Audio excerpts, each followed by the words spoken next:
आकाशवाणी गोरखपुर से प्रादेशिक समाचार।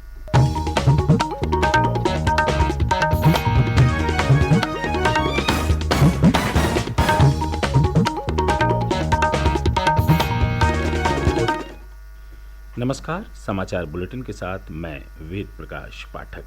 पहले मुख्य समाचार। मुख्यमंत्री योगी आदित्यनाथ ने झांसी और प्रयागराज में प्रबुद्धजन सम्मेलन को किया संबोधित। कहा, उनकी सरकार में बुंदेलखंड डकैती से मुक्त हुआ।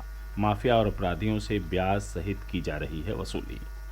उपराष्ट्रपति जगदीप धनखड़ आज गौतम बुद्ध नगर में यूनेस्को इंडिया अफ्रीका हैकथॉन के समापन सत्र को करेंगे संबोधित। राज्यपाल आनंदीबेन पटेल ने शिक्षण संस्थानों में उद्यमिता परक सोच को बढ़ावा देने की जरूरत पर दिया बल।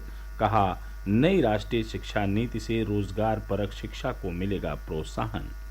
और वाराणसी में चल रहे काशी तमिल संगमम में सांस्कृतिक संध्या में तमिलनाडु के कलाकारों ने दी अपनी प्रस्तुतियां।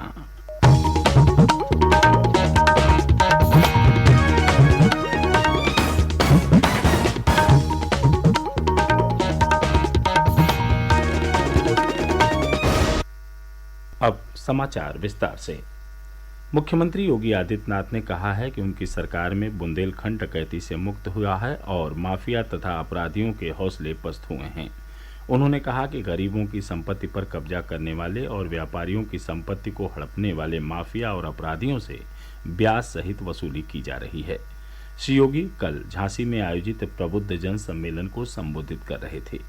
इस अवसर पर उन्होंने 328 करोड़ रुपए की 102 विकास परियोजनाओं का लोकार्पण और शिलान्यास किया। मुख्यमंत्री ने कहा कि आज बुंदेलखंड विकास की नई ऊंचाइयों को छू रहा है। बुंदेलखंड कभी प्रदेश के अंदर और देश के अंदर सूखा, बदहाली, अराजकता और प्राकृतिक संसाधनों पर लूट खसोट के लिए जाना जाता था। प्राकृतिक सौंदर्य और संसाधनों से समृद्ध होने के बावजूद कुछ निहित स्वार्थी तत्वों के द्वारा बुंदेलखंड की तस्वीर बहुत खराब ढंग से प्रस्तुत किया जाता था। भाइयों बहनों, जब मैं पहले ही दौरे पे आया था बुंदेलखंड, तो बुंदेलखंड के लिए उस समय हम लोगों ने घोषणा की थी बुंदेलखंड एक्सप्रेस वे की, और उसके बाद आज बुंदेलखंड विकास की नई ऊंचाइयों को छूता हुआ दिखाई दे रहा है। बुंदेलखंड एक्सप्रेस वे को प्रधानमंत्री जी ने इसी वर्ष राष्ट्र को समर्पित कर दिया। अब चित्रकूट से दिल्ली की दूरी सचमुच 5 घंटे में तय हो जाती। बुंदेलखंड जल के लिए तरसता था। भारत सरकार ने जल जीवन मिशन को बनाया और उसके बाद आज की स्थिति यह है कि बुंदेलखंड के हर गांव और हर घर तक शुद्ध आरओ का पानी पहुंचाने के हम नजदीक पहुंच चुके हैं और बहुत शीघ्र बुंदेलखंड के हर घर में शुद्ध पेयजल की आपूर्ति हम लोग करेंगे। मुख्यमंत्री योगी आदित्यनाथ ने कल प्रयागराज में 1295 करोड़ रुपए की 284 विकास परियोजनाओं का लोकार्पण और शिलान्यास किया। उन्होंने इस अवसर पर आयोजित प्रबुद्धजन सम्मेलन को संबोधित करते हुए कहा कि प्रधानमंत्री नरेंद्र मोदी ने अगले 25 वर्ष के अमृतकाल को भारत के लिए अत्यंत महत्वपूर्ण बताते हुए 5 प्रण की बात कही है। इसमें से एक प्रण विरासत पर गर्व करना है। मुख्यमंत्री ने कहा कि उनकी सरकार इसी के तहत भारत की पौराणिक संस्कृति और विरासत का सम्मान कर रही है। उन्होंने कहा कि अयोध्या में भव्य राम मंदिर का निर्माण जारी है। वाराणसी में काशी विश्वनाथ धाम का लोकार्पण हो चुका है और मिर्जापुर में विंध्य कॉरिडोर का निर्माण जारी है। उन्होंने कहा कि प्रदेश सरकार वर्ष 2025 में होने वाले प्रयागराज कुंभ को भी भव्य रूप से आयोजित करेगी। कानून व्यवस्था के संबंध में मुख्यमंत्री ने कहा कि पिछली सरकारों में माफिया विकास में बाधक बनते थे, लेकिन उनकी सरकार ने माफिया और अपराधियों के खिलाफ कड़ी कार्रवाई की है। श्री योगी ने कहा कि माफिया के कब्जे से जमीन मुक्त कराकर गरीबों के मकान बनाए जा रहे हैं। उन्होंने कहा कि प्रदेश सरकार युवाओं को रोजगार उपलब्ध कराने के लिए लगातार कार्य कर रही है। श्री योगी ने कहा कि युवाओं के लिए सरकारी नौकरी की निःशुल्क तैयारी हेतु अभ्युदय कोचिंग शुरू की गई है। मुख्यमंत्री ने लोगों से आगामी निकाय चुनाव में भाजपा प्रत्याशियों को वोट देने की अपील की। गौतम बुद्ध नगर में आयोजित यूनेस्को इंडिया अफ्रीका हैकथॉन के समापन समारोह में आज उपराष्ट्रपति जगदीप धनखड़ राज्यपाल आनंदीबेन पटेल, केंद्रीय शिक्षा मंत्री धर्मेंद्र प्रधान सहित कई देशों के राजदूत शामिल होंगे। 36 घंटे तक चले हैकथॉन का समापन कल रात 8 बजे हो गया। आज समापन समारोह में मुख्य अतिथि विजयी प्रतिभागियों को सम्मानित करेंगे। इस हैकथॉन में भारत सहित 22 अफ्रीकी देशों के विद्यार्थियों की 100 टीमों ने भाग लिया। हैकथॉन का आयोजन केंद्रीय शिक्षा मंत्रालय, विदेश मंत्रालय, यूनेस्को और AICTE की ओर से संयुक्त रूप से किया गया। प्रादेशिक समाचार आप आकाशवाणी गोरखपुर से सुन रहे हैं। यह समाचार बुलेटिन हमारे YouTube channel AIR news Gorakhpur और ट्विटर हैंडल AIR News_GKP पर भी उपलब्ध है। राज्यपाल आनंदीबेन पटेल ने शिक्षण संस्थानों में उद्यमिता परक सोच को बढ़ावा देने की जरूरत पर बल दिया है।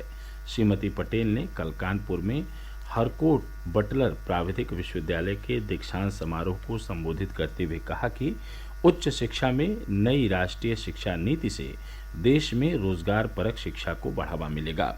राज्यपाल ने विद्यार्थियों को स्वरोजगार के लिए प्रेरित करते हुए कहा कि राज्य और केंद्र सरकार की कई ऐसी योजनाएं हैं जिनका फायदा उठाकर वे अपना स्टार्टअप शुरू कर सकते हैं। उन्होंने कहा कि हमारे युवा नौकरी लेने वाले नहीं बल्कि रोजगार देने वाले बने। श्रीमती पटेल ने कहा कि शिक्षण संस्थानों का उद्देश्य सिर्फ शिक्षित युवा तैयार करना नहीं है बल्कि ऐसे नियोक्ता भी तैयार करना है जो आने वाली पीढ़ी की आकांक्षाओं को पूरा कर सकें।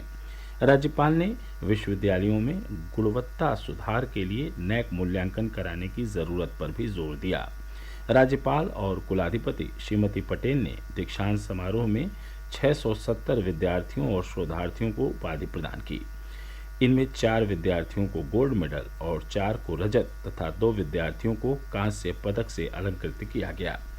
समारोह को प्रदेश के प्राविधिक शिक्षा मंत्री आशीष पटेल और कुलपति प्रोफेसर शमशेर ने भी संबोधित किया। वाराणसी में चल रहे काशी तमिल संगमम में कल आयोजित सांस्कृतिक संध्या में तमिलनाडु के कलाकारों ने अपनी प्रस्तुतियां दी। बनारस हिंदू विश्वविद्यालय के एमपी थिएटर प्रांगण में निर्मित भव्य सभा मंडप में प्रतिदिन सांध्यकालीन सांस्कृतिक समारोह का आयोजन केंद्रीय संस्कृति मंत्रालय और शिक्षा मंत्रालय की ओर से किया जा रहा है।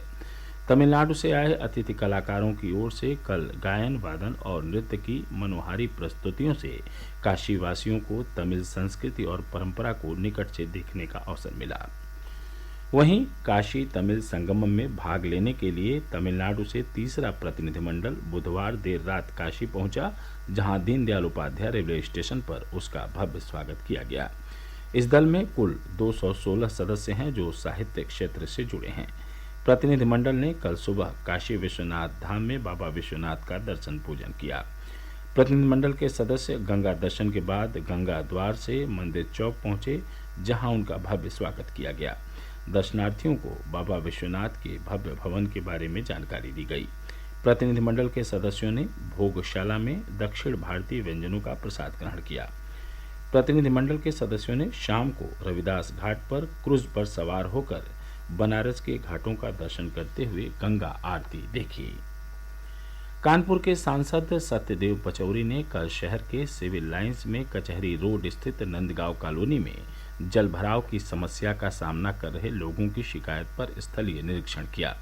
उन्होंने कहा कि आज वे इस संबंध में जल निगम और नमामि गंगे के अधिकारियों के साथ बैठक कर जरूरी दिशा निर्देश देंगे। कानपुर में 125 साल पुराने नाले को गंगा में गिरने से रोकने के लिए किए गए कार्यों में लापरवाही के कारण कई स्थानों पर छोटे नाले ओवरफ्लो हो रहे हैं, जिससे जल भराव की समस्या आ रही है। श्री पचौरी ने निरीक्षण के बाद कहा, नागरिकों ने मुझसे शिकायत की थी कि रोज इनके यहाँ सुबह 9 बजे से लेके 11 बजे तक पानी का जल भराव होता है, ओवरफ्लो होता है, मेन होल से पानी आता है और उनका जो व्यापार को जाते हैं या नौकरी को जाते हैं निकलना दूभर हो जाता है और पानी उनके घरों तक पहुँच जाता है। इस समस्या के स्थायी समाधान के लिए हमने जलकल के लोगों को, नमामि गंगे के लोगों को, अमृत योजना के लोगों को यहाँ बुलाया था और मैं इस संबंध में एक बैठक अपने निवास पे करूंगा, जहां सभी अधिकारियों को बुलाऊंगा और इसका समस्या का स्थायी समाधान होगा।